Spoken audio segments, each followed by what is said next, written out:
언젠가 신학교 때 마음에 가득 품었던 생각 중에 하나가 무엇이냐면 내가 2000년 전에 갈릴리에 태어났다고 하며 내가 2000년 전에 예수님이 계신 그 유대 땅에 태어났다고 하면 얼마나 놀라운 삶을 살 수 있었을까. 내 눈으로 예수님을 보고 내 귀로 주님의 음성을 듣는다고 하면 얼마나 좋을까. 그런 생각을 한 적이 있습니다. 여러분, 그러나 오늘도 실은 하나님의 말씀을 통해서 우리는 보이지 아니하시지만 그 주님을 볼 수 있고 하나님의 말씀을 통해서 생생히 살아있는 주님의 음성을 들을 수 있는 줄 믿습니다. 네. 하나님은 어제나 오늘이나 동일하신 하나님, 두세 신의 이름으로 모인 곳에 주님 함께 하시겠다고 약속하셨습니다. 특별히 오늘은 주님께서 십자가 위에서 고난받으시고 그리고 죽으시고 3일 만에 부활하신 부활의 아침입니다. 2000년 전에 예수님은 그 십자가 위에서 물과 피를 우리를 위하여, 나를 위하여 다 흘려주시고 그리고 그 십자가 위에서 이 땅에 있는 모든 죄인들을 위하여 용서의 기도를 드리셨죠. 그리고 마지막 오른쪽인지 왼쪽인지 모르는 그 사형수 행악자를 위하여 네가 나와 함께 나가느니라. 예수님은 마지막 순간까지 그 십자가 위에서라도 구원을 베푸셨다고 하는 사실. 여러분, 예수님께서 부활하셨는데 예수님의 부활은 영광스럽고 신비한 부활입니다. 성경에 보니까 죽었다가 다시 살아난 사람이 있죠. 나사로예요, 나사로. 그러나 예수님의 부활은 나사로와 같은 부활이 아니라 예수님의 부활은 그 몸이 영광스럽고 신비한 몸, 다시 죽지 않는 영광스러운 몸, 다시 병들지 않고 다시 죄의 유혹을 받지 않는 신비한 몸으로 예수님이 부활하셨어요. 여러분, 놀라운 것은 예수님의 그 부활의 몸은 우리가 장차 주님이 이 땅에 다시 오실 때 우리도 예수님과 같은 신비한 몸으로 부활할 것이다. 우리에게 성경이 말씀하고 있어요. 왜냐하면 성경은 예수님의 부활은 모든 잠자는 성도들의 첫 열매가 되어서 그 예수님을 믿고 예수님을 구주로 영접한 모든 성도들은 마지막 날 예수 그리스도와 같은 영광스럽고 신비한 몸을 입게 될 것이다. 다시 죽지 않는 몸, 다시 병들지 않는 몸, 그것보다 더 심각한 것이 있죠. 죄의 유혹과 육신의 정욕으로 인해서 우리가 고통받지만 그러나 우리가 다시 부활할 때는 전혀 죄의 유혹을 받지 않고 육체의 정욕에 눌리지 않는 영광스러운 그런 몸으로 우리가 부활할 것이다 라고 말씀하고 있는 것입니다. 그래서요, 예수님의 부활은 우리의 소망이에요. 예수님의 부활을 우리가 기뻐하고 찬송하지만 예수님의 부활은 곧 나의 부활이다. 나의 부활이다. 요즘 어제도 우리 찬양대원들이 함께 기도했습니다. 어떤 장로님을 위해서 기도했더니 어떤 장로님도 편찮으시다고, 그래서 어제 오후에는 병들고 또 몸이 연약하고 아프신 장로님들을 위해서 우리가 기도했어요. 그러나 부활의 몸은 다시 아프지 않고 다시 병들지 않는 신비한, 바로 예수님께서 그것을 이루셨다라고 하는 사실입니다. 이렇게 부활하신 예수님이 오늘 성경을 보니까 제자들을 찾아가시고 그리고 그 제자들을 섬겨주고 있는 것을 볼 수 있어요. 오늘 본문 5절에 보니까 요한복음 21장 5절, 예수께서 이르시되 얘들아 너희에게 고기가 있느냐 하되 없나이다. 이르시되 그물을 배 오른편에 던지라. 그리하면 잡으리라 하시니 이에 던졌더니 물고기가 많아 그물을 들 수 없더라. 예수께서 사랑하시는 그 제자가 베드로에게 이르되 주님이시라 하시니 시몬 베드로가 걷고 있다가 주님이라 하는 말을 듣고 겉옷을 두른 후에 바다로 뛰어내리더라. 제자들은 육지에서 거리가 불과 한 50칸쯤 되므로 작은 배를 타고 물고기 든 그물을 끌고 와서 9절 다시 한번 읽어보도록 하겠습니다. 9절입니다. 시작. 육지에 올라보니 숯불이 있는데 그 위에 생선이 놓였고 떡도 있더라. 아멘. 오늘 본문의 말씀은 부활하신 예수님께서 세 번째 제자들을 만나시고 그리고 그 제자들에게 주님의 부활을 증거하실 뿐만 아니라 그 제자들을 섬겨주고 있는 모습입니다. 제자들이요 갈릴리로 내려가서 뭘 했냐면 다시 옛날 그 제자들의 잡이었었죠. 다시 물고기 잡으러 그 제자들이 갈릴리 호수로 주르르 몰려가서 물고기 잡기 위해서 한밤을 지새웠지만 성경을 보니까 그 밤에 한 마리도 잡지 못했다. 그런데 예수님께서 그 새벽에 제자들 가운데 나타나셔서 그들의 그물에 아무 물고기가 없는 것을 아시고 그물을 배 오른편에 던지라 그렇게 말씀하시죠.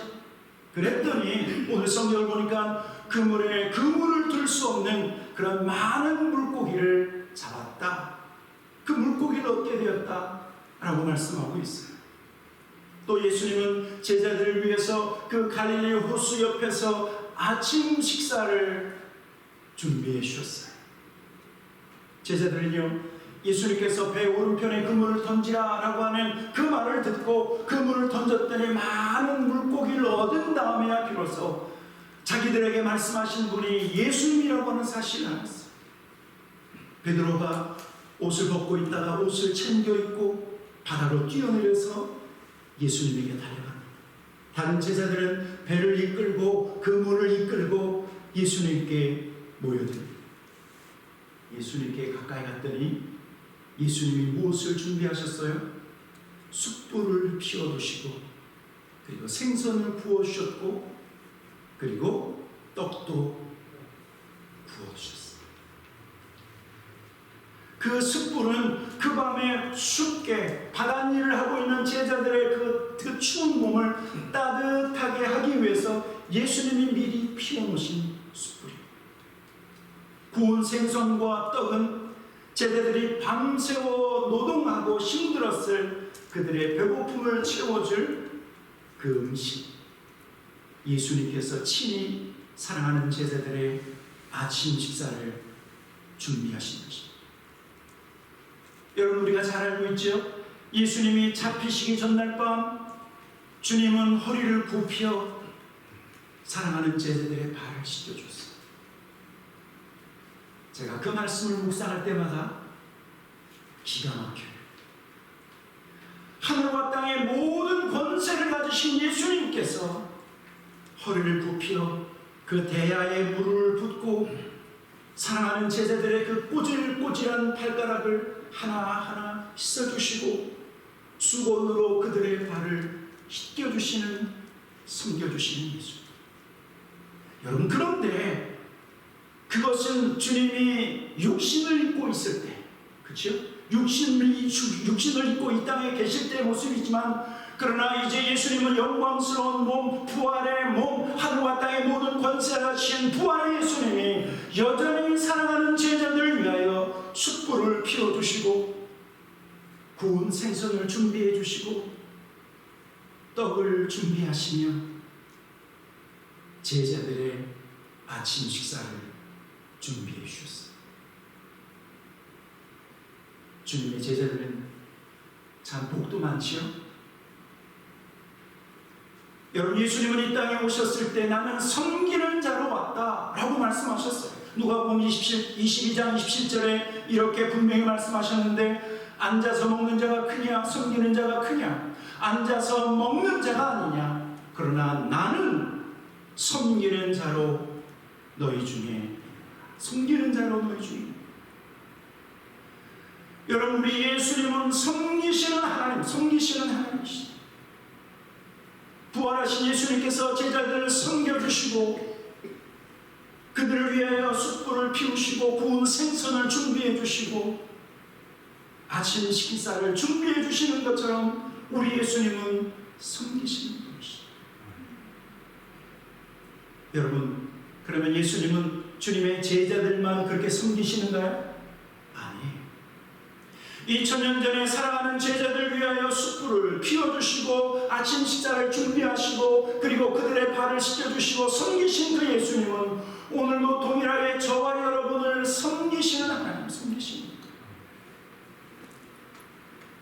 우리 하나님은 저와 여러분을 고아처럼 내버려 두지 아니하시고 우리의 간구에 귀를 기울이시는 하나님이시다. 우리가 구하고 찾고 두드리면 여러분 어떤 역사가 일어나는 줄 아십니까? 하나님은 그때부터 우리를 위하여 일하시기 시작하십니다.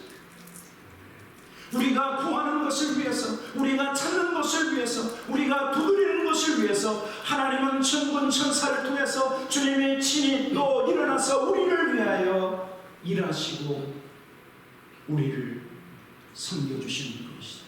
섬겨주시는 것이다. 우리에게 날마다 일용할 양식을 공급해 주시고 우리가 문제를 만나서 우리가 어떻게 해결할 수 없을 때 주 예수의 이름을 부르면 하나님께서 지혜를 주시고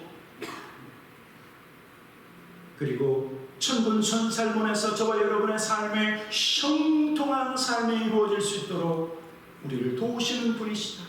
여러분, 그래서요 하나님은 이사야 선지자를 통해서 나는 너희를 돕는 자라고 말씀하셨어요.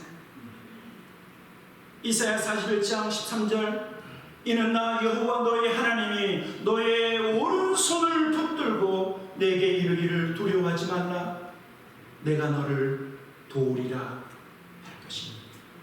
누가 우리를 도우신다고요? 하나님이 우리를 도우십니다. 하나님이 우리를 도우시고 우리를 섬겨주시는 분이 하나님이시다.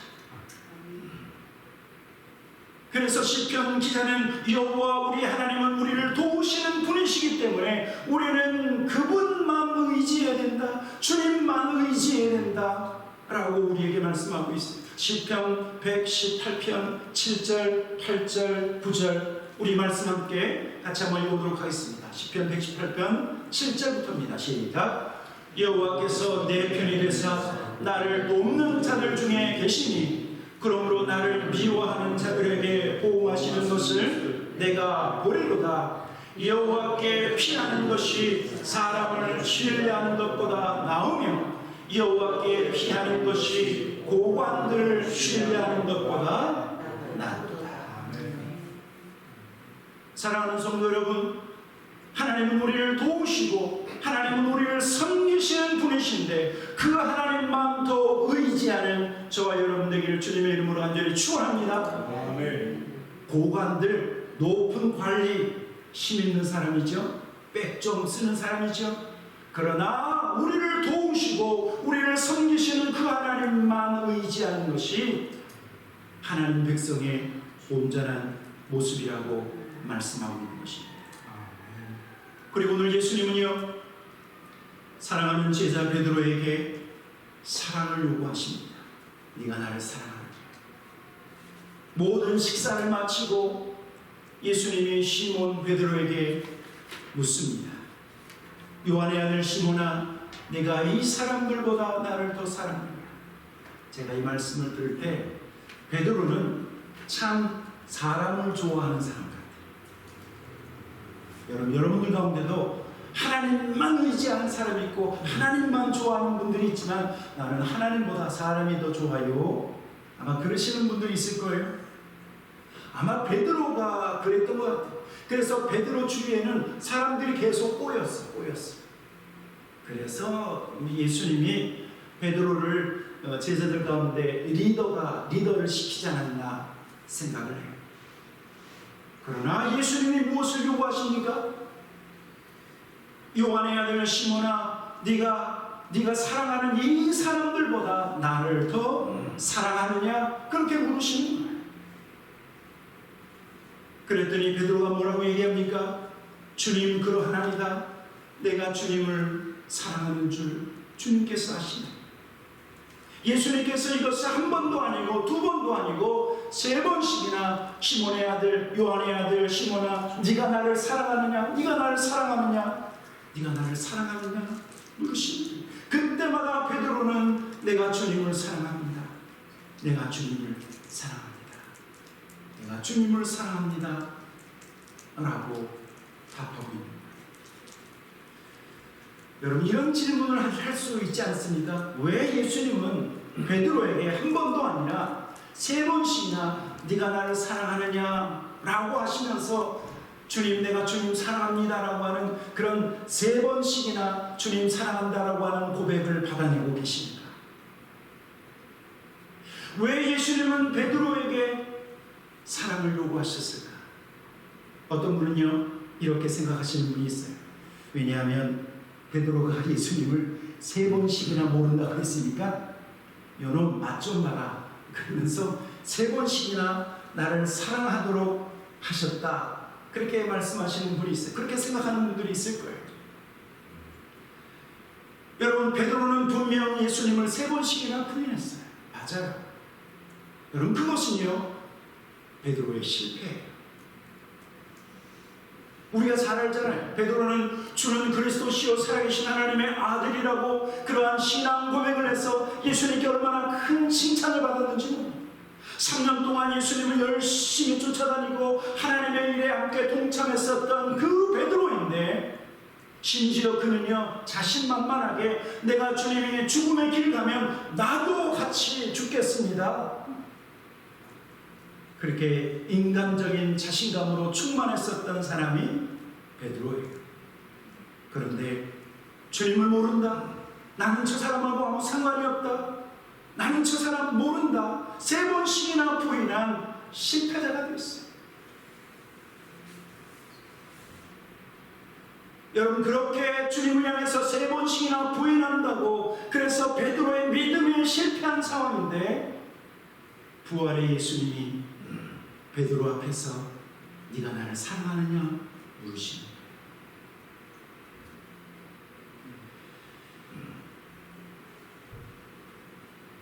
여러분, 예수님은 실패한 베드로, 예수님을 세 번씩이나 부인한 그 실패한 신앙생활을 가지고, 부인한 그 입술을 가지고, 그리고 그대로 죄책감 속에서 사는 것을 우리 예수님은 결코 원하지 않으셨어요. 믿음에 실패한 베드로에게 예수님이 원하시는 것은 그의 믿음의 회복이에요.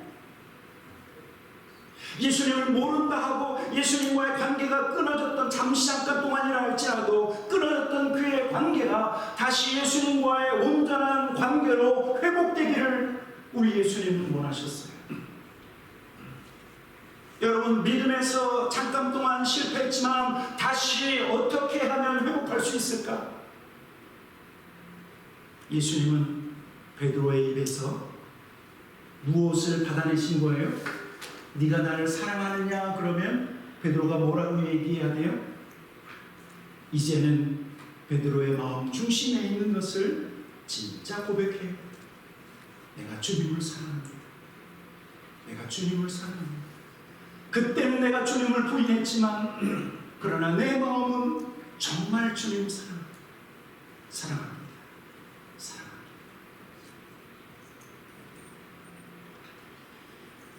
여러분, 저와 여러분도 실은요 베드로처럼 예수님을 부인하며 잘 살고 있어요. 예배를 드릴 때는 우리가 주여, 주는 그리스도시요 살아계신 하나님의 아들이라고 고백하면서 신앙생활하지만, 그러나 교회 문턱만 나가면 내가 예수 믿는 사람인지 세상 사람인지 구별하지 못할 정도로 우리는 삶 속에서 예수님을 부인하며 얼마나 잘 사는지, 예수님의 말씀에 순종하지 못하고 날마다 불순종하며 살 때가 있어요. 교회에서는 성도처럼 살다가 집에 있을 때나 직장에서나 사업터에 있을 때 보니까 베드로처럼 예수님을 부인하고 내 생각대로, 내 마음대로, 내 계획대로 살 때가 얼마나 많이 있는지 몰라요. 여러분, 그러나 그런 마음으로 살 수는 없다라고 하는 사실이에요. 믿음에서 실패한 마음, 좌절된 마음, 그리고 혹시라도 주님 앞에 나왔는데 여전히 죄책감을 가지고 하나님 앞에 나왔다고 하면, 여러분, 그것은 예수님이 원하시는 것이 아니에요. 다시 우리는 믿음의 고백을 해야 돼요. 주님 앞에 무엇을 고백해야 됩니까? 예수님, 내가 예수님을 사랑합니다.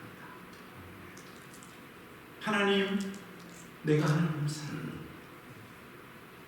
성령님, 날마다 우리와 동행하시고 생각나게 하시고 깨우쳐 주시고 나를 인도해 가시니 감사합니다. 여러분, 놀라운 것은요, 우리가 예수님을 사랑한다고 고백하는 그 순간 우리의 마음속에 나를 짓누르고 있는 불안함이 떠나가기 시작하고, 내가 하나님을 사랑한다고 고백할 때 우리의 마음속에 있는 죄책감이 더 이상 나를 주장하지 못한다는 하는 사실입니다. 내가 하나님을 사랑한다고 얘기할 때 더 이상 하나님과 나 사이를 가로막고 있는 모든 담들은 하나하나 무너지기 시작한다는 사실입니다. 만약에 저와 여러분이 다시 한번 하나님과의 깊은 관계를 원한다고 하면, 하나님, 내가 이대로 살아서는 안 되는데, 내가 하나님 앞에 더 가까이 나아가 하나님과 날마다 동행하기를 원하는데, 하나님, 내가 지난주 삶은 형편없었습니다. 내가 불순종했고 내 마음대로 살았는데, 하나님,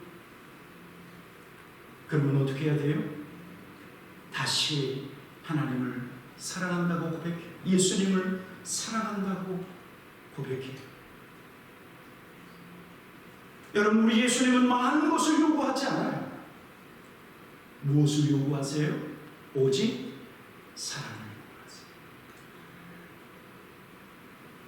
우리가 예수님께 사랑한다고 고백할 때 우리의 실패한 마음이 사라지고 예수님과의 온전한 관계가 세워진다라고 하는 사실. 예수님은 네가 좋아하는 이 사람들보다 나를 더 사랑하느냐? 세상의 그 어떤 것보다 예수님을 더 사랑하느냐? 그 사랑을 요구하실 때 저와 여러분도 예수님 그렇습니다. 예수님을 더 사랑합니다. 고백하시면 돼요. 그리고 예수님은 베드로에게 사명을 주시죠. 내 양을 먹이라. 내 양을 치라. 내 어린 양을 먹이라. 저와 여러분 모두에게 하나님이 주시는 사명이 있어요. 너희는 세상의 빛이라. 너희는 세상의 소금이라. 또 우리 예수님은 교회를 통해서 집사의 직분에 사명을 주시고 권사의 직분을 주시며 그 사명을 주시고 장로님의 직분을 주시며 그 사명을 주시고 목회자의 직분을 주시고 그 사명 감당하라고 하셨어요. 성경에 보니까 목회자는 이러이러한 자격을 갖춰야 된다. 장로님, 집사님, 권사님들은 이러이러한 자격을 갖춰야 된다 말하고 있어요. 여러분, 그러나 그 모든 자격보다 첫째된 자격이 있어요. 그것이 무엇입니까? 예수님을 사랑하는.